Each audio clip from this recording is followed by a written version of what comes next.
ನೀವು ನೋಡ್ತಾ ಇದ್ರ ಇದು HCN ವಾಹಿನಿ ಅರ್ಪಿಸುವ HCN ನ್ಯೂಸ್. ನಾನು ಪಲ್ಲವಿ. ಈಗ ಮುಖ್ಯಾಂಶಗಳು.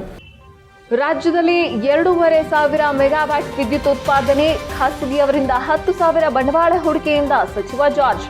ಜಿಲ್ಲಾ ಪಂಚಾಯತ್ನಲ್ಲಿ ಇಂಧನ ಸಚಿವರ ಸಭೆ, ತಮ್ಮ ಕ್ಷೇತ್ರ ವ್ಯಾಪ್ತಿಯ ವಿದ್ಯುತ್ ಸಮಸ್ಯೆ ಬಿಚ್ಚಿಟ್ಟ ಶಾಸಕರು. ಇತ್ತೀಚಿನ ದಿನಮಾನದಲ್ಲಿ ಹಾಸನ ಜಿಲ್ಲೆಯಲ್ಲಿ ಹೆಚ್ಚಾಗುತ್ತಿರುವ ಹಾರ್ಟ್ ಅಟ್ಯಾಕ್ಗಳು. ಇಂದು ಹೃದಯಾಘಾತಕ್ಕೆ ಮಹಿಳೆ, ಯುವಕ ಮತ್ತು ವೃದ್ಧನ ಸಾವು. ಭಯದ ವಾತಾವರಣದಲ್ಲಿ ಜಿಲ್ಲೆಯ ಜನರಲ್ಲಿ ಹೆಚ್ಚಿದ ಆತಂಕ. ಬೇಲೂರಿನಲ್ಲಿ ಕಂದಾಯ ವಸೂಲಾತಿಗೆ ಜಿಲ್ಲಾಧಿಕಾರಿಗಳ ಆದೇಶ. ಕಟ್ಟುನಿಟ್ಟಿನಿಂದ ವಸೂಲಾತಿ ಮಾಡುತ್ತಿರುವ ಪುರಸಭಾಧಿಕಾರಿಗಳು. ಬಾಕಿ ಇರುವ ಟ್ಯಾಕ್ಸ್ ಕಟ್ಟುವಂತೆ ಎಚ್ಚರಿಕೆ ನೀಡಿದ ಕಂದಾಯಾಧಿಕಾರಿ.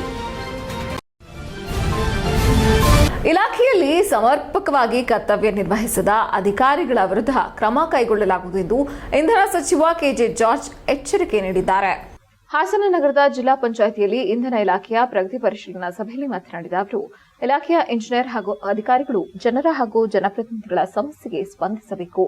ಕಾಲಕಾಲಕ್ಕೆ ವಿದ್ಯುತ್ ಲೈನ್ ಹಾಗೂ ಸಂಪರ್ಕ ಮಾರ್ಗಗಳ ಪರಿಶೀಲನೆ ನಡೆಸಿ ಸೂಕ್ತ ಕ್ರಮ ಕೈಗೊಳ್ಳಿ ಎಂದು ಸೂಚನೆ ನೀಡಿದರು. ಇಲಾಖೆಯಲ್ಲಿ ಸರಿಯಾಗಿ ಕರ್ತವ್ಯ ನಿರ್ವಹಣೆ ಮಾಡಲು ಆಗದಿದ್ದರೆ ರಾಜೀನಾಮೆ ನೀಡಿ ಹೋಗಬಹುದು. ಸರಿಯಾಗಿ ಕಾರ್ಯನಿರ್ವಹಿಸದ ಒಂದಿಬ್ಬರು ಅಧಿಕಾರಿಗಳಿಂದ ಇಡೀ ಇಲಾಖೆಗೆ ಕೆಟ್ಟ ಹೆಸರು ಬರುವಂತೆ ಆಗಬಾರದು. ನಿಮಗೆ ಸಮಸ್ಯೆ ಇದ್ರೆ ಕೆಲಸ ಬಿಟ್ಟು ಹೋದ್ರೆ ಉತ್ತಮ ಎಂದರು. ಮಳೆಗಾಲದಲ್ಲಿ ವಿದ್ಯುತ್ ಇಲಾಖೆಯ ಲೈನ್ಮ್ಯಾನ್ಗಳು ಉತ್ತಮವಾಗಿ ಕಾರ್ಯನಿರ್ವಹಣೆ ಮಾಡುತ್ತಿದ್ದು, ಈ ಬಗ್ಗೆ ನಮಗೆ ಹೆಮ್ಮೆ ಇದೆ. ಆದರೆ ಕೆಲ ಹಿರಿಯ ಅಧಿಕಾರಿಗಳು ಸರಿಯಾಗಿ ಕರ್ತವ್ಯ ನಿರ್ವಹಿಸುತ್ತಿಲ್ಲ, ಜನರ ಹಾಗೂ ಜನಪ್ರತಿನಿಧಿಗಳ ಕರೆ ಸ್ವೀಕಾರ ಮಾಡುತ್ತಿಲ್ಲ ಎಂಬ ದೂರುಗಳು ವ್ಯಾಪಕವಾಗಿದ್ದು, ಅವರ ವಿರುದ್ಧ ಇಲಾಖೆ ಕ್ರಮ ಕೈಗೊಳ್ಳಲಿದೆ ಎಂದು ಹೇಳಿದರು. ರಾಜ್ಯದಲ್ಲಿ ಅಕ್ರಮ ಸಕ್ರಮ ಯೋಜನೆ ಮೂಲಕ ವಿದ್ಯುತ್ ಸಂಪರ್ಕ ನೀಡುವುದು ಪ್ರಗತಿಯಲ್ಲಿದ್ದು, 4.5 ಲಕ್ಷ ಪಂಪ್ಸೆಟ್ಗಳಿಗೆ ಸಂಪರ್ಕ ಸರ್ಕಾರದ ಹಣದಿಂದಲೇ ಒದಗಿಸಿದ್ದು, ಇದರಿಂದ ಹೆಚ್ಚಿನ ರೈತರಿಗೆ ಲಾಭವಾಗಿದೆ ಎಂದು ಮಾಹಿತಿ ನೀಡಿದರು. ಬೇಡಿಕೆ ತಕ್ಕಂತೆ ವಿದ್ಯುತ್ ಪೂರೈಕೆ ಮಾಡಬೇಕಾಗಿದ್ದು, ಕೇವಲ ವಿದ್ಯುತ್ ಪರಿವರ್ತಕಗಳನ್ನು ಅಳವಡಿಸಿದರೆ ಸಾಲದು ಎಂದು ಅಧಿಕಾರಿಗಳಿಗೆ ಸೂಚನೆ ನೀಡಿದ ಅವರು, ರೈತರಿಗೆ ಹಗಲು ವೇಳೆ ನಿರಂತರ 7 ಗಂಟೆ ವಿದ್ಯುತ್ ಪೂರೈಕೆ ಮಾಡಲಾಗುತ್ತಿದೆ. ಕೆಲವೆಡೆ ಬೇಡಿಕೆಗೆ ಅನುಸಾರ 2 ಬಾರಿ ಅಂದರೆ ಸಂಜೆ ವೇಳೆಯೂ ವಿದ್ಯುತ್ ಪೂರೈಕೆ ಮಾಡಲಾಗುತ್ತಿದೆ ಎಂದರು. ಜಿಲ್ಲೆಯ ಶಾಸಕರು ತಮ್ಮ ಕ್ಷೇತ್ರಗಳ ವಿದ್ಯುತ್ ಸಮಸ್ಯೆ ಬಗ್ಗೆ ಸಚಿವರ ಗಮನ ಸೆಳೆದರು. HCN news Hassan. ರಾಜ್ಯದ ಸುಮಾರು 31 ಡಿಸ್ಟ್ರಿಕ್ಟಲ್ಲಿ ಸುಮಾರು 26 ಡಿಸ್ಟ್ರಿಕ್ಟ್ ಈಗಾಗಲೇ ರಿವ್ಯೂ ಮಾಡಿಬಿಟ್ಟು ಮುಗಿಸಿದೆ. ಮೊದಲು ಎಸ್ಕಾಮ್ ಇದರಲ್ಲಿ ನಾವು ರಿವ್ಯೂ ಮಾಡ್ತಾ ಇದ್ದೀವಿ. ಈಗ ಅದಕ್ಕೆ ಡಿಸ್ಟ್ರಿಕ್ಟ್ ವೈಸ್ ಹೋಗ್ಬಿಟ್ಟು ಶಾಸಕರ ಹತ್ರ ಮತ್ತು ಏನು ಜನಪ್ರತಿನಿಧಿಗಳು ಕೇಳಿ ಅವ್ರ ಸಮಸ್ಯೆಗೆ ಅಲ್ಲಿಯೇ ಉತ್ತರ ಕೊಡಿಸುವಂಥ ಕೆಲಸಗಳನ್ನ ಮತ್ತು ಸಮಸ್ಯೆ ಪರಿಹಾರ ಮಾಡುವಂಥ ಕೆಲಸಗಳನ್ನ ಮಾಡ್ತಾ ಇದ್ದೀವಿ. ಈಗ ತಮ್ಗೆ ಗೊತ್ತಿದೆ, ನಮ್ಮ ರಾಜ್ಯದಲ್ಲಿ ಕುಸುಮ್ ಸಿ ಇಡೀ 2,400 ಮೆಗಾವಾಟ್ಗೆ ಈಗಾಗಲೇ ಟೆಂಡರ್ ಕರೆದಿದೆ. ಕುಸುಮ್ ಕುಸುಮ್ ಸಿ ಅಂತ ಹೇಳ್ಬಿಟ್ರೆ ಸಬ್ಸ್ಟೇಷನ್ಗಳಲ್ಲಿ ಇರ್ತದೆ. ಅಲ್ಲಿ ಆ ಸಬ್ಸ್ಟೇಷನ್ ಕೆಪಾಸಿಟಿ ಎಷ್ಟು ಮೆಗಾವಾಟ್ ಇರ್ತದೆ, ಆ ಮೆಗಾವಾಟಿಗೆ ನಾವು ಆ ಲ್ಯಾಂಡನ್ನು ತೆಗೆದು 1 ಮೆಗಾವಾಟ್.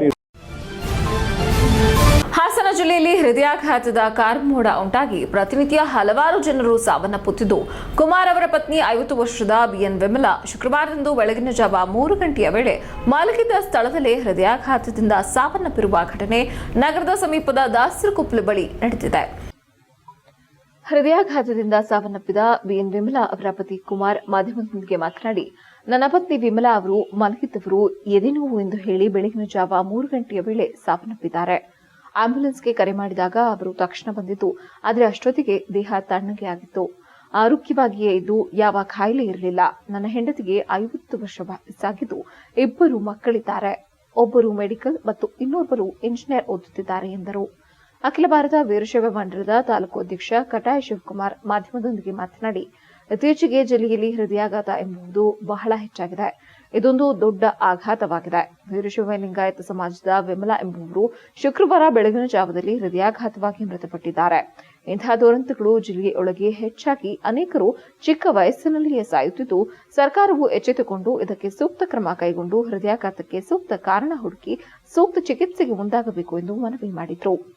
ಕಳೆದ 2 ತಿಂಗಳಿನಲ್ಲಿ 35 ಮಂದಿ ಹೃದಯಾಘಾತದಿಂದ ಸಾವನ್ನಪ್ಪಿದ್ದು, ಹೃದಯಾಘಾತ ಪ್ರಕರಣಗಳಿಂದ ಜಿಲ್ಲೆಯ ಜನರಲ್ಲಿ ಆತಂಕ ಹೆಚ್ಚಾಗಿದೆ. HCN news Hassan. ಜಿಲ್ಲೆಯಲ್ಲಿ ಏನು ಹಾರ್ಟ್ ಅಟ್ಯಾಕ್ ಅನ್ನೋದು ಬಹಳ ಒಂದು ದೊಡ್ಡ ಆಘಾತವಾಗಿದೆ.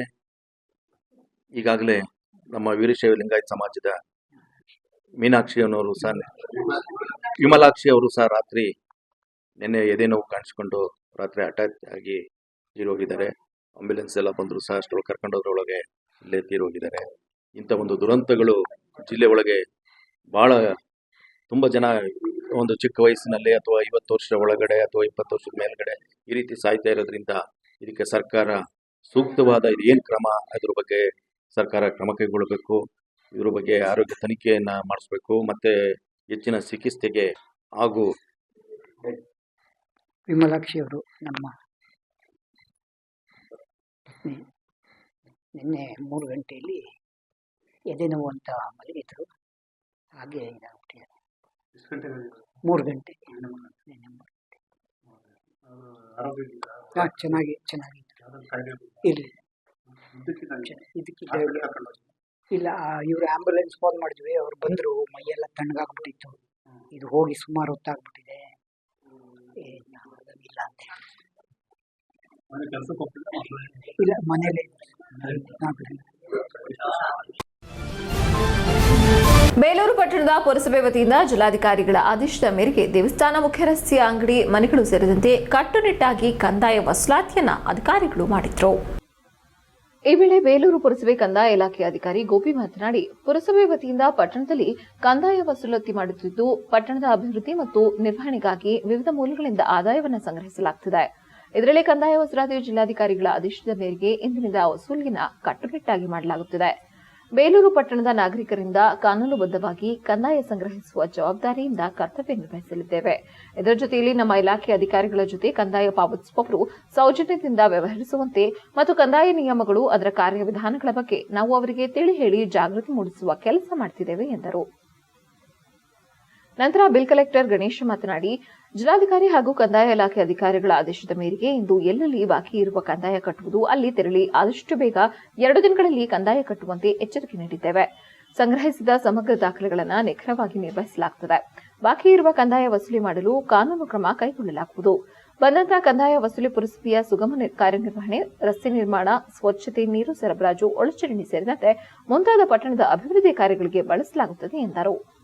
ಈ ಸಂದರ್ಭದಲ್ಲಿ ಪುರಸಭೆ ಮುಖ್ಯಾಧಿಕಾರಿ ಬಸವರಾಜ್ ಶಿಗಾವಿ, ಬಿಲ್ ಕಲೆಕ್ಟರ್ ಆನಂದ್ ಸಲೀಂ, ಮೋಹನೇಶ್, ಜಯರಾಮ್ ಸಿಬ್ಬಂದಿಗಳು ಹಾಜರಿದ್ದರು. HCN news, Belur. 1/7/2025 ಮಾನ್ಯ ಜಿಲ್ಲಾಧಿಕಾರಿಗಳ ಆದೇಶದಂತೆ ಹಾಸನ ಜಿಲ್ಲೆಯಲ್ಲಿ ಕಂದಾಯ ಬಾಕಿ ಇರುವಂಥ ಸಂಬಂಧಪಟ್ಟ ಬಾಕಿಗಳನ್ನು ಎಲ್ಲ ಪ್ರತಿಯೊಂದು ಸ್ಥಳೀಯ ಸಂಸ್ಥೆ ಅಲ್ಲಿ ವಸೂಲಿ ಮಾಡಲು ಕಟ್ಟುನಿಟ್ಟಾಗಿ ಆದೇಶ ಮಾಡಿರೋದ್ರಿಂದ ನಾವು ಬೇಲೂರು ಪುರಸಭೆಯಲ್ಲಿ ಪ್ರಪ್ರಥಮವಾಗಿ ಮುಖ್ಯ ರಸ್ತೆಯಲ್ಲಿ HCN ನ್ಯೂಸ್ನಲ್ಲಿ ಈಗ ಒಂದು ಚಿಕ್ಕ break. Welcome to Jaya International Public School, located in a peaceful, pollution-free area near RTO B. Kartehalli, Hassan.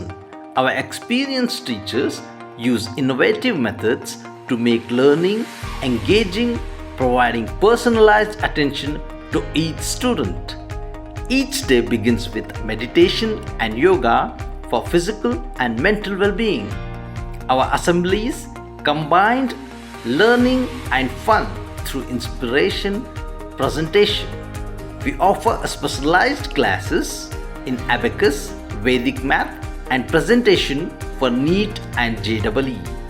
The robotic labs encourages innovative, while our modern labs and well-stocked library provide the best learning tools. Beyond academics, we offer hobby classes in dance, music, karate, art and drawing. Safety is ensured with CCTV cameras and GPS-equipped transportation. Our routine includes sports to promote fitness and teamwork. Jaya International Public School fosters excellence and joy in learning. We also excited to announce opening of Unit 2 Jaya Techno School in the 2025-26 academic year at KSRTC Layout, Arsikere Road, Hassan, with digital classroom, high-tech lab and innovative learning method. Visit us today and enroll now.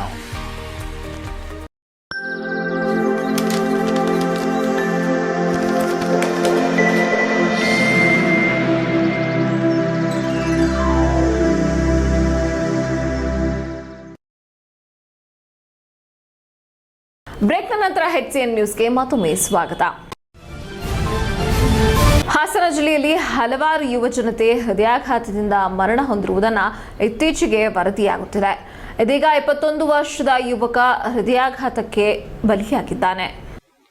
Hassan ಹೊರವಲಯದ ಚಿಕ್ಕಂಕುಳ ಗ್ರಾಮದ 21 ವರ್ಷದ ಮದನ್ ಹೃದಯಾಘಾತದಿಂದ ಸಾವನ್ನಪ್ಪಿದ ಯುವಕನಾಗಿದ್ದು, ಮೂಲತಃ ಹಾಸನ ತಾಲೂಕಿನ ಚಿಟ್ನಳ್ಳಿ ಗ್ರಾಮದವನಾದ ಮದನ್ ತಾಯಿ ಜೊತೆ ಚನ್ನಪಟ್ಟಣದಲ್ಲಿ ವಾಸವಿದ್ದರು. ಕಳೆದೆರಡು ದಿನಗಳಿಂದ ಚಿಕ್ಕಮಗಳೂರದ ಬಾವನ ಮನೆಗೆ ಬಂದಿದ್ದ ಮದನ್ ಮನೆಯಲ್ಲಿದ್ದ ವೇಳೆ ದಿಢೀರ್ ಎದೆನೋವು ಕಾಣಿಸಿಕೊಂಡ ಹಿನ್ನೆಲೆಯಲ್ಲಿ ನಿನ್ನೆ ರಾತ್ರಿ ಮನೆಯಲ್ಲಿಯೇ ಕುಸಿದು ಬಿದ್ದರು. ಅವರನ್ನ ಆಸ್ಪತ್ರೆಗೆ ಕರೆದೊಯ್ಯುವಷ್ಟರಲ್ಲಿ ಮೃತಪಟ್ಟರು ಎಂದು ತಿಳಿದು ಬಂದಿದೆ. HCN news Haasan. ಬೇಲೂರು ಪಟ್ಟಣದ ದೇವಾಂಗ ಬೀದಿಯ ಶ್ರೀ ಚೌಡೇಶ್ವರಿ ಅಮ್ಮನವರ ದೇವಸ್ಥಾನದಲ್ಲಿ ನಡೆದ ಆಷಾಢ ಮಾಸದ ವಿಶೇಷ ಪೂಜೆ ನೆರವೇರಿಸಲಾಯಿತು. ಆಷಾಢ ಮಾಸವು ದೇವಿಯ ಆರಾಧನೆಗೆ ಅತ್ಯಂತ ಶ್ರೇಷ್ಠವಾದ ತಿಂಗಳು. ಈ ಮಾಸದಲ್ಲಿ ಶ್ರೀ ಚೌಡೇಶ್ವರಿ ದೇವಿಗೆ ವಿಶೇಷ ಪೂಜೆಗಳನ್ನು ಸಲ್ಲಿಸಲಾಗುತ್ತದೆ. ಆಷಾಢ ಮಾಸದಲ್ಲಿ ಶುಭ ಕಾರ್ಯಗಳನ್ನು ಮಾಡುವುದು ಕಡಿಮೆ. ಆದರೆ ಈ ಮಾಸದಲ್ಲಿ ದೇವತೆಗಳಿಗೆ, ವಿಶೇಷವಾಗಿ ಸ್ತ್ರೀ ದೇವತೆಗಳಿಗೆ ಹೆಚ್ಚು ಶಕ್ತಿ ಇರುತ್ತದೆ ಎಂಬ ನಂಬಿಕೆ ಇದೆ. ಆಷಾಢ ಶುಕ್ರವಾರಗಳು ಚಾಮುಂಡಿ ದೇವಿಗೆ ಬಹಳ ವಿಶೇಷವಾದ ದಿನಗಳಾಗಿವೆ. ಈ ದಿನಗಳಲ್ಲಿ ದೇವಿಗೆ ವಿಶೇಷ ಪೂಜೆ, ಅಲಂಕಾರ, ಅಭಿಷೇಕಗಳನ್ನು ಮಾಡಲಾಗುತ್ತದೆ. ಚೌಡೇಶ್ವರಿ ದೇವಿ ಸ್ತೋತ್ರ ಪ್ರಿಯಳಾಗಿದ್ದು, ಈ ಸಮಯದಲ್ಲಿ ಸ್ತೋತ್ರಗಳನ್ನು ಪಠಿಸುವುದರಿಂದ ಕಷ್ಟಗಳು ದೂರವಾಗುತ್ತದೆ ಎಂಬ ನಂಬಿಕೆ ಇದೆ. ಈ ವೇಳೆ ದೇವಾಂಗ ಸಂಘದ ಅಧ್ಯಕ್ಷ ವಸಂತ್ ಶೇಖರ್ ಮಾತನಾಡಿ, ಪ್ರತಿ ವರ್ಷದಂತೆ ಈ ವರ್ಷವೂ ಸಹ ವಿಶೇಷ ಪೂಜೆಯನ್ನ ಸಲ್ಲಿಸಿ ಭಕ್ತರ ಇಷ್ಟಾರ್ಥ ಸಿದ್ಧಿಗಾಗಿ ತಾಯಿಯನ್ನ ಬೇಡಿಕೊಂಡು ಬಂದಂತಹ ಭಕ್ತರ ಕಷ್ಟದ ನಿವಾರಣೆಗಾಗಿ ವಿಶೇಷ ಸಂಕಲ್ಪ ಮಾಡಲಾಗಿದೆ. ಮುಂಜಾನೆ ತಾಯಿಗೆ ಪಂಚಾಮೃತ ಅಭಿಷೇಕ, ಗಂಗಾಭಿಷೇಕ, ನಂತರ ವಿಶೇಷ ಪುಷ್ಪಾಲಂಕಾರ ಹಾಗೂ ಕುಂಕುಮ ಸೇವೆಯೊಂದಿಗೆ ತಾಯಿಯನ್ನ ವಿಶೇಷ ಪೂಜೆಯೊಂದಿಗೆ ಸಲ್ಲಿಸಲಾಗಿದ್ದು, ಚೌಡೇಶ್ವರಿ ಭಜನಾ ಮಹಿಳಾ ಮಂಡಳಿ ವತಿಯಿಂದ ಲಕ್ಷ್ಮೀ ಸಹಸ್ರನಾಮ ಹಾಗೂ ಭಜನೆ ಮತ್ತು ತಾಯಿಯವರಿಗೆ 101 ನಿಂಬೆಹಣ್ಣಿನ ಹಣತೆಯಿಂದ ದೇವಿಗೆ ಆರತಿ ಎತ್ತಿ ಪೂಜೆ ಸಲ್ಲಿಸಲಾಗಿದೆ ಎಂದ ಅವರು, ಈ ವರ್ಷವೂ ಸಹ ತಾಯಿಯ ಆಶೀರ್ವಾದದಿಂದ ಮಳೆ ಬೆಳೆಯಾಗಲಿ ಎಂದು ತಾಯಿಯಲ್ಲಿ ಪ್ರಾರ್ಥನೆ ಸಲ್ಲಿಸಲಾಗಿದೆ ಎಂದರು. ಈ ವೇಳೆ ಬಂದಂತಹ ಭಕ್ತರಿಗೆ ಪ್ರಸಾದ ವಿನಿಯೋಗಿಸಲಾಯಿತು. ಈ ವೇಳೆ ಗೌರವಾಧ್ಯಕ್ಷ ಗಿರಿಯಪ್ಪ ಶೆಟ್ಟಿ, ರಂಗನಾಥ್ ಪ್ರಸಾದ್, ದಿನೇಶ್ ಮಂಜುನಾಥ್ ಸೇರಿದಂತೆ ಇತರರು ಹಾಜರಿದ್ದರು. HCN news Belur. ಚೌಡೇಶ್ವರಿ ಅವರ ಪ್ರತಿ ವರ್ಷ ಆಷಾಢ ಪೂಜೆ ಅಂತ ಈ ವರ್ಷವೂ ಸಹ 2ನೇ ಆಷಾಢ ಪೂಜೆ ಇವತ್ತು ಬಹಳ ವಿಜೃಂಭಣೆಯಿಂದ ನಡೀತಾ ಇದೆ. ಇದಕ್ಕೆ ಸಹಕಾರ ಕೊಟ್ಟಂಥ ಎಲ್ಲ ನಮ್ಮ ಸಂಘದ ಪರಿವಾರಕ್ಕೂ ಮತ್ತು ಭಕ್ತಾದಿಗಳಿಗೂ ಮತ್ತು ನಮ್ಮ ಗೌರವಾಧ್ಯಕ್ಷ ಮತ್ತು ಮಾಜಿ ಮಹಿಳಾ ಮಂಡಳಿಯವರು ಎಲ್ಲ ನಮ್ಮ ಟ್ರಸ್ಟ್ ವತಿಯಿಂದ ಮತ್ತು ದೇವಾಂಗ ಸಂಘದ ವತಿಯಿಂದ ಅಪೂರ್ವವಾದ ವಂದನೆಗಳನ್ನು ಅವರಿಗೆ ಅರ್ಪಿಸ್ತೀವಿ. ಈ ಕಾರ್ಯಕ್ರಮವನ್ನು ಯಶಸ್ವಿಯಾಗಿ ನಡೆಸಿಕೊಡ್ತೀವಿ ಮತ್ತು ಈ ನಮ್ಮ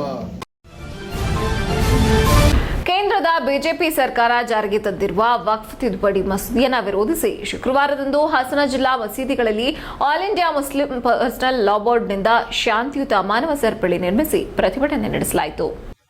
ಶುಕ್ರವಾರದ ನಮಾಜ್ ಮುಗಿದ ನಂತರ ವಕ್ಫ್ ತಿದ್ದುಪಡಿ ಕಾಯ್ದೆಯನ್ನು ತಂದಿರುವುದು ಮುಸ್ಲಿಮರನ್ನು ದುರ್ಬಲಗೊಳಿಸುವುದಕ್ಕೆ ವಕ್ಫ್ ಎಂಬುದು ಅಲ್ಲಾಹ್ನಿಗೆ ಸೇರಿತು, ಮುಸ್ಲಿಮರು ಅದರ ರಕ್ಷಕರು ಎಂದು ಪೋಸ್ಟರ್ಗಳನ್ನು ಹಿಡಿದು ಮಸೀದಿ ಮುಂದೆ ಮಾನವ ಸರಪಳಿ ನಿರ್ಮಿಸಿ ಶಾಂತಿಯುತ ಹೋರಾಟ ಮಾಡಿದರು. ಹಾಸನ ಜಿಲ್ಲಾ ಮುಸ್ಲಿಂ ಸಂಘಟನೆಗಳ ಒಕ್ಕೂಟದ ಸಂಚಾಲಕ ಸಮೀರ್ ಖಾನ್ ಮಾತನಾಡಿ, ಕೇಂದ್ರ ಸರ್ಕಾರ ಜಾರಿಗೆ ತಂದಿರುವಂತಹ ವಕ್ಫ್ ಮಸೂದೆ ವಿರೋಧಿಸಿ ಅಖಿಲ ಭಾರತ ಮಟ್ಟದಲ್ಲಿ all India Muslim personal law ಬೋರ್ಡ್ನಿಂದ ಮಾನವ ಸರಪಳಿ ಕಾರ್ಯಕ್ರಮ ಹಮ್ಮಿಕೊಂಡು ಸರ್ವೋಚ್ಚ ನ್ಯಾಯಾಲಯಕ್ಕೆ ಒಂದು ಮನವಿ ಸಲ್ಲಿಸಲಾಗಿದೆ ಎಂದರು. ಈ ಪ್ರತಿಭಟನೆಯನ್ನು ಶಾಂತಿಯುತವಾಗಿ ಮಾಡಲಾಗಿದೆ ಎಂದು ಮಾಹಿತಿ ನೀಡಿದರು. ಇದೇ ವೇಳೆ ಪಾರ್ಲಿ ಮಸೀದಿ ಗುರುಗಳಾದ ಜುಬೀರ್, ಲಾ ಬೋರ್ಡ್ ಕಾರ್ಯದರ್ಶಿ ಸೈಯದ್ ಅಸ್ಲಾಂ, ನೂರಾನಿ ಮಸೀದಿಯ ಮೌಲ್ವಿ ನಸೀರ್ ಸೇರಿದಂತೆ ಹಲವರು ಉಪಸ್ಥಿತರಿದ್ದರು. HCN news Hassan.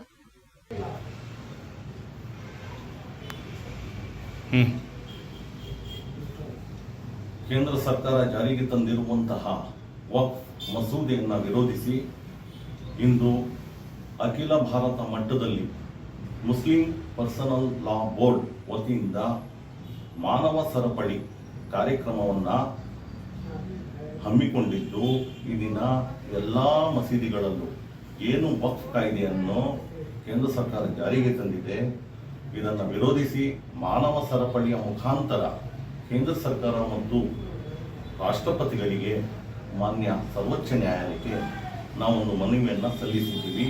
ಈ ಸಂದರ್ಭದಲ್ಲಿ ಮಸೀದಿಯ ಮುಖ್ಯಸ್ಥರುಗಳು, ಅಧ್ಯಕ್ಷರುಗಳು, ಇಮಾಮ್ಗಳೆಲ್ಲ ಭಾಗವಹಿಸಿ ಕೇಂದ್ರ ಸರ್ಕಾರಕ್ಕೆ ನಾವು ಇದನ್ನು ವಿರೋಧ ಮಾಡ್ತೀವಿ ಅನ್ನುವ ಒಂದು ಪ್ರತಿಭಟನೆಯನ್ನು ಶಾಂತಿಯುತವಾಗಿ ವ್ಯಕ್ತಪಡಿಸಿ ಕೇಂದ್ರ ಸರ್ಕಾರಕ್ಕೆ ಒಂದು ಮನವಿ. HCN ನ್ಯೂಸ್ನಲ್ಲಿ ಈಗ ಒಂದು ಚಿಕ್ಕ ಬ್ರೇಕ್.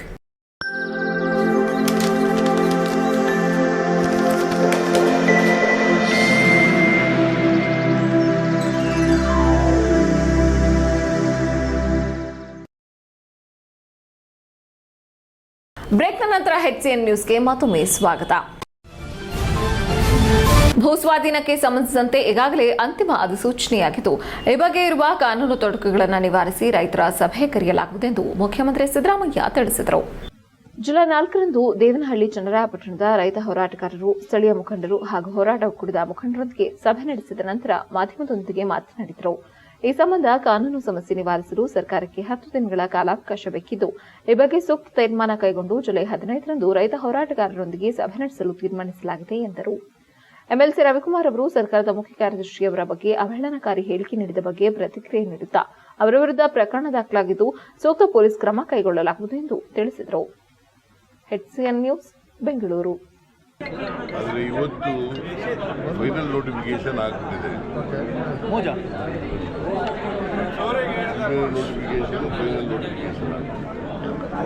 ಅದರಿಂದ ಸ್ವಲ್ಪ ಲೀಗಲ್ ಆಗಿ ಇಶ್ಯೂಸ್ಗಳಿದ್ದಾವೆ. ನಾನು ಅದಕ್ಕೆ ಹೋರಾಟಗಾರರಿಗೆ 10 ದಿನ ಸಮಯ ಬೇಕು ನನಗೆ ಅಂತ ಹೇಳಿದ್ದೀನಿ. ಸರ್ಕಾರಕ್ಕೆ 10 ದಿನ ಸಮಯ ಬೇಕು. 15ನೇ ತಾರೀಕಿಗೆ ಸಭೆ ತೀರ್ಮಾನ ಆಗಿದೆ. ಡೇಟು 15ನೇ ತಾರೀಕಿಗೆ ಸಭೆ ಬೆಳಿಗ್ಗೆ 11 ಗಂಟೆಗೆ. ಸಂಸ್ಕೃತಿಯ ಭವ್ಯ ಉತ್ಸವದಲ್ಲಿ ನಾವೆಲ್ಲ ಒಂದಾಗೋಣ, ಎಲ್ಲರೂ ಭಾಗವಹಿಸಿ ಎಂಬ ಘೋಷವಾಕ್ಯದೊಂದಿಗೆ ಅಮೆರಿಕದ ಸ್ಯಾನ್ ನಗರದ ಮ್ಯಾಕೆಂಟ್ರಿ ಕನ್ವೆನ್ಷನ್ ಸೆಂಟರ್ನಲ್ಲಿ ಜುಲೈ 3ರಂದು ಅದ್ಧೂರಿಯಾಗಿ 18ನೇ ವಿಶ್ವ ಒಕ್ಕಲಿಗರ ಪರಿಷತ್ನ ಮಹಾಸಮ್ಮೇಳನ ಆರಂಭಗೊಂಡಿದೆ. ಅಮೆರಿಕದ ಸ್ಯಾನ್ ನಗರದ ಮ್ಯಾಕೆಂಟ್ರಿ ಕನ್ವೆನ್ಷನ್ ಸೆಂಟರ್ನಲ್ಲಿ ಜುಲೈ 3ರಂದು ಆರಂಭವಾದ 18ನೇ ವಿಶ್ವ ಒಕ್ಕಲಿಗರ ಮಹಾಸಮ್ಮೇಳನವು ಅಚ್ಚಳಿಯದ ಸಾಂಸ್ಕೃತಿಕ ವೈಭವದೊಂದಿಗೆ ಉತ್ಸಾಹಭರಿತ ಜನರ ಭಾಗವಹಿಸುವಿಕೆಯಿಂದ ಹಾಗೂ ಗಣ್ಯ ಅತಿಥಿಗಳ ಸಮ್ಮುಖದಲ್ಲಿ ಅದ್ಧೂರಿಯಾಗಿ ಉದ್ಘಾಟನೆಗೊಂಡಿದೆ. ಈ ಸಂದರ್ಭದಲ್ಲಿ ಪರಮಪೂಜ್ಯ ಶ್ರೀ ಶ್ರೀ ನಿರ್ಮಲಾನಂದನಾಥ ಸ್ವಾಮೀಜಿಯವರು ಆಶೀರ್ವಚನ ನೀಡಿ ಎಲ್ಲರ ಮನಸೆಳೆದರು. ಮಾಜಿ ಉಪಮುಖ್ಯಮಂತ್ರಿ ಡಾ ಅಶ್ವಥ್ ನಾರಾಯಣ್, ಶಾಸಕರು CS ಪುಟ್ಟರಾಜು ಹಾಗೂ ಅನೇಕ ಗಣ್ಯ ಅತಿಥಿಗಳು ಹಾಜರಿದ್ದರು. ಶ್ರೀ ಶೈಲನಾಥಾನಂದ ಸ್ವಾಮೀಜಿ ಅಮೆರಿಕದ ಆದಿಚುಂಚನಗಿರಿ ಶಾಖಾ ಮಠದಿಂದ ಆಗಮಿಸಿ ಧರ್ಮೋದ್ದೀಪನೆ ನೀಡಿದರು. ಸಮಾರಂಭದಲ್ಲಿ ಅದ್ಧೂರಿಯಾಗಿ ಆಯೋಜಿಸಿದ್ದ ಸಾಂಸ್ಕೃತಿಕ ಕಾರ್ಯಕ್ರಮಗಳಾದ ಭಾವಗೀತೆ, ಚಿತ್ರಗೀತೆ, ನಾಟಕ, ಹಾಸ್ಯ, ನೃತ್ಯ ಹಾಗೂ ಸಂಗೀತ ಎಲ್ಲವೂ ಸೇರಿ ಒಂದೇ ವೇದಿಕೆಯಲ್ಲಿ ಸಂಭ್ರಮದ ನೋಟ ಸೃಷ್ಟಿಸಿತು. ಕರ್ನಾಟಕ ರಾಜ್ಯದ ಪ್ರಮುಖ ಕಲಾವಿದರಾದ MD ಪಲ್ಲವಿ, ವಿ ಐಶ್ವರ್ಯ ರಂಗರಾಜನ್, ಇಂದು ನಾಗರಾಜ್, ಸಂತೋಷ್, ವೆಂಕಿ ಹಾಗೂ ಹಾಸ್ಯ ಕಾರ್ಯಕ್ರಮದ ಕಲಾವಿದರಾದ ಶಿವರಾಜ್ KR-ಪೇಟೆ, ನಯನ ಮುಂತಾದವರು ನೆರೆದಿದ್ದ ಅತಿಥಿ ಗಣ್ಯರ ಮನರಂಜಿಸಿದರು. 18ನೇ ವಿಶ್ವ ಒಕ್ಕಲಿಗರ ಮಹಾಸಮ್ಮೇಳನದಲ್ಲಿ ವೈವಿಧ್ಯಮಯ ಸೆಷನ್ಗಳಾದ ವಧುವರರ ಪರಿಚಯ ಸಮಾವೇಶ, ಬಿಸಿನೆಸ್ ಅಂಡ್ ಎಂಟರ್ಪ್ರನರ್ ಫೋರಂ, ಮಹಿಳಾ ಮತ್ತು ಆರೋಗ್ಯ ಚರ್ಚೆಗಳು, ಸಂಸ್ಕೃತಿಯ ಮೆರವಣಿಗೆ, ಗೌಡ್ರ ಊಟ, ಜಾಗತಿಕ ಒಕ್ಕಲಿಗ ನೆಟ್ವರ್ಕಿಂಗ್ ಅನ್ನು ಒಳಗೊಂಡಿತ್ತು. ಈ 3 ದಿನಗಳ ಮಹಾಸಮ್ಮೇಳನವು ವಿಶ್ವದಾದ್ಯಂತ ಒಕ್ಕಲಿಗ ಸಮುದಾಯವನ್ನ ಬಾಂಧವ್ಯ, ಸಂಸ್ಕೃತಿ ಹಾಗೂ ಭವಿಷ್ಯದ ನೆಲೆಗಟ್ಟಲು ಒಂದೆಡೆ ಸೇರಿಸುವ ಪ್ಲಾಟ್ಫಾರ್ಮ್ ಆಗಿ ನಿಜವಾದ ಐತಿಹಾಸಿಕ ಘಟ್ಟವಾಗಿದೆ ಎನ್ನಬಹುದು. ಈ ಸಮ್ಮೇಳನದಲ್ಲಿ ಹಾಸನ ಜಿಲ್ಲೆಯ ಹಿರಿಯ ಪತ್ರಕರ್ತರಾದ HB ಮದನಗೌಡ ಭಾಗವಹಿಸಿದ್ದಾರೆ. HCN news Hassan. HCN ನ್ಯೂಸ್ನಲ್ಲಿ ಈಗ ಒಂದು ಚಿಕ್ಕ ಬ್ರೇಕ್. ಹಾಸನದಲ್ಲಿ 28 ವರ್ಷಗಳಿಂದ ಜನತೆಗೆ ಅತ್ಯುತ್ತಮವಾದ ವೈದ್ಯಕೀಯ ಸೇವೆಯನ್ನು ನೀಡುತ್ತಿರುವ Hemavathi multi speciality hospital Hassan. ನಮ್ಮಲ್ಲಿ ದಿನದ 24 ಗಂಟೆಯೂ ಆಕ್ಸಿಡೆಂಟಲ್ ಇಂಜುರೀಸ್ ಮತ್ತು ಎಮರ್ಜೆನ್ಸಿ ಸರ್ವಿಸ್ಗಳನ್ನು ಹೊಂದಿದೆ. ಹೇಮಾವತಿ ಆಸ್ಪತ್ರೆಯ ಡಾಕ್ಟರ್ ನಿಖಿಲ್ ಆರ್ ಭಟ್ ರವರು MS ಆರ್ಥೋಪೆಡಿಕ್ನಲ್ಲಿ ಚಿನ್ನದ ಪದಕ ಪಡೆದು ಸಿಂಗಾಪುರ್ ಜನರಲ್ ಹಾಸ್ಪಿಟಲ್ನಲ್ಲಿ ಫೆಲೋಶಿಪ್ ಇನ್ ಜಾಯಿಂಟ್ ರಿಪ್ಲೇಸ್ಮೆಂಟ್ ಸರ್ಜರಿಯ ಪದವಿ ಪಡೆದು ಸೇವೆಯನ್ನ ಸಲ್ಲಿಸಿರುತ್ತಾರೆ.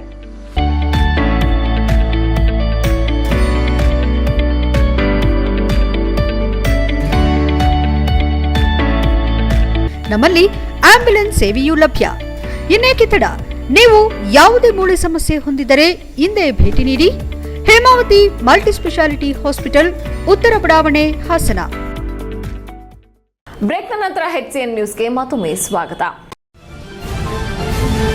ಕರ್ನಾಟಕ ರಾಜ್ಯ ದಲಿತ ಸಂಘರ್ಷ ಸಮಿತಿ ಲಕ್ಷ್ಮೀನಾರಾಯಣ ನಾಗವರ ಸ್ಥಾಪಿತವಾದ ಜಿಲ್ಲಾ ತಾಲೂಕು ಮಟ್ಟದ ಪದಾಧಿಕಾರಿಗಳ ಪಟ್ಟಿಯನ್ನು ಬಿಡುಗಡೆ ಮಾಡಲಾಗಿದೆ ಎಂದು ಸಮಿತಿ ಜಿಲ್ಲಾ ಸಂಚಾಲಕರಾದ ಶಿವಕುಮಾರ್ ತಿರುಮಲಹಳ್ಳಿ ತಿಳಿಸಿದ್ದಾರೆ.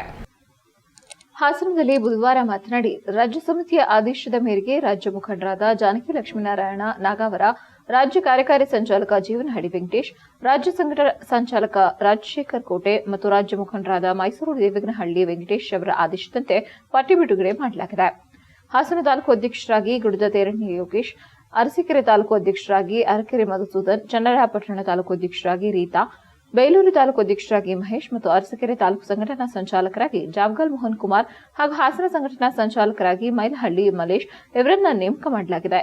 ಇನ್ನುಳಿದ ತಾಲೂಕು ಪದಾಧಿಕಾರಿಗಳನ್ನು ನೇಮಕ ಮಾಡಲಾಗುವುದು ಎಂದರು. ಈ ಸಂಘಟನೆಯನ್ನ ಜಿಲ್ಲೆಯಲ್ಲಿ ಬಲಿಷ್ಠವಾಗಿ ಕಟ್ಟಿ ದಲಿತರು, ನೊಂದ ಬಡವರು, ಅಲೆಮಾರಿಗಳು ಮತ್ತು ಭೂ ಹೋರಾಟ ಭ್ರಷ್ಟ ಅಧಿಕಾರಿಗಳ ವಿರುದ್ಧ ಸ್ಥಳೀಯ ಶಾಸಕರನ್ನ ವಿಶ್ವಾಸಕ್ಕೆ ತೆಗೆದುಕೊಂಡು ಪ್ರತಿಭಟನೆಯ ಮೂಲಕ ಸರ್ಕಾರದ ಗಮನ ಸೆಳೆಯಲಾಗುವುದು ಎಂದು ಮಾಹಿತಿ ನೀಡಿದರು. ಹೆಚ್ಚಾಗಿ ನೊಂದ ದಲಿತರಿಗೆ ಸರ್ಕಾರದಿಂದ ಸಿಗುವ ಸೌಲಭ್ಯಗಳ ಬಗ್ಗೆ ಮತ್ತು ದಲಿತ ದೌರ್ಜನ್ಯದ ಬಗ್ಗೆ ನಿರಂತರವಾಗಿ ಹೋರಾಟ ಮಾಡುವುದರ ಮೂಲಕ ಸಂಘಟನೆ ಬಲಪಡಿಸುವುದಾಗಿ ಹೇಳಿದರು. ಪತ್ರಿಕಾಗೋಷ್ಠಿಯಲ್ಲಿ ಕರ್ನಾಟಕ ರಾಜ್ಯ ದಲಿತ ಸಂಘರ್ಷ ಸಮಿತಿಯ ಮಹೇಶ್, ಮಧುಸೂದನ್, ರೀತಾ ಇತರರು ಉಪಸ್ಥಿತರಿದ್ದರು. HCN news, Hassan. ರಾಜ್ಯ ದಲಿತ ಸಂಘರ್ಷ ಸಮಿತಿ ಲಕ್ಷ್ಮೀನಾರಾಯಣ ನಾಗವಾರ ಬಣ ಅದು ನಮ್ಮ ಹಾಸನ ಜಿಲ್ಲೆಯಲ್ಲಿ ಇರಲಿಲ್ಲ, ಅಂದರೆ ಸ್ಟೇಟಲ್ಲಿದೆ, ಬಟ್ ಇಲ್ಲಿ ಯಾರು ಸಂಘಟಕರು ಇರಲಿಲ್ಲ. ಹಾಗಾಗಿ ಹೊಸದಾಗಿ ರಾಜ್ಯ ಸಮಿತಿಲಿ ನನ್ನ ಜಿಲ್ಲಾಧ್ಯಕ್ಷರಾಗಿ ಘೋಷಣೆ ಮಾಡಿದರು. ಮತ್ತು ರಾಜ್ಯ ಸಮಿತಿಯ ಆದೇಶದ ಮೇರೆಗೆ ಎಲ್ಲ ತಾಲೂಕು 8 ತಾಲೂಕಲ್ಲೂ ಕೂಡ ಪದಾಧಿಕಾರಿಗಳನ್ನು ನೇಮಕ ಮಾಡಿ ಅಂತೇಳಿ ನಮಗೆ ಆದೇಶ ಮಾಡಿದರು. ಅದರಂತೆ ಹಾಸನ ತಾಲೂಕು ಅಧ್ಯಕ್ಷರಾಗಿ ಗುಡ್ಡು ತೇರಣ್ಣ ಯೋಗೇಶ್ ಅಂತೇಳಿ, ಅರಸೀಕೆರೆ ತಾಲೂಕು ಅಧ್ಯಕ್ಷರಾಗಿ ಅರಕೆರೆ ಮಧುಸೂದನ್ ಅಂತೇಳಿ, ಮತ್ತು ಚನ್ನಪಟ್ಟಣ ತಾಲೂಕು ಅಧ್ಯಕ್ಷರಾಗಿ ರೀತಾ ಅಂತೇಳಿ, ಮತ್ತು ಬೇಲೂರು ತಾಲೂಕು ಅಧ್ಯಕ್ಷರಾಗಿ ಮಹೇಶ್. ಯಾಂತ್ರಿಕ ಬದುಕಿನ ತಿರುಗಣಿಗೆ ಬಿದ್ದಂತಹ ಮನುಷ್ಯ ಇಂದು ಮೌಲ್ಯಗಳನ್ನ, ಆದರ್ಶಗಳನ್ನ ಕಳೆದುಕೊಳ್ಳುತ್ತಿದ್ದಾನೆ. ಇಂತಹ ಮೌಲ್ಯಾದರ್ಶಗಳನ್ನ ಮುಂದುವರಿಸಿಕೊಂಡು ಹೋಗಬೇಕೆಂದರೆ ಬಾಲ್ಯದಿಂದಲೇ ಅವನಿಗೆ ಗುಣಮಟ್ಟದ ಶಿಕ್ಷಣವನ್ನ ಸಂಸ್ಕಾರದ ಭದ್ರ ಬುನಾದಿಯ ಮೇಲೆ ನೀಡಬೇಕೆಂದು ಟೈಮ್ಸ್ ಗುರುಕುಲ CBSE ಶಾಲೆ ಹಾಗೂ ಗ್ಲೋಬಲ್ ಟೈಮ್ಸ್ PU ಕಾಲೇಜಿನ ಸಂಸ್ಥಾಪಕ ಅಧ್ಯಕ್ಷ AB ಸುರೇಂದ್ರ ಕುಮಾರ್ ಅಭಿಪ್ರಾಯಪಟ್ಟಿದ್ದಾರೆ.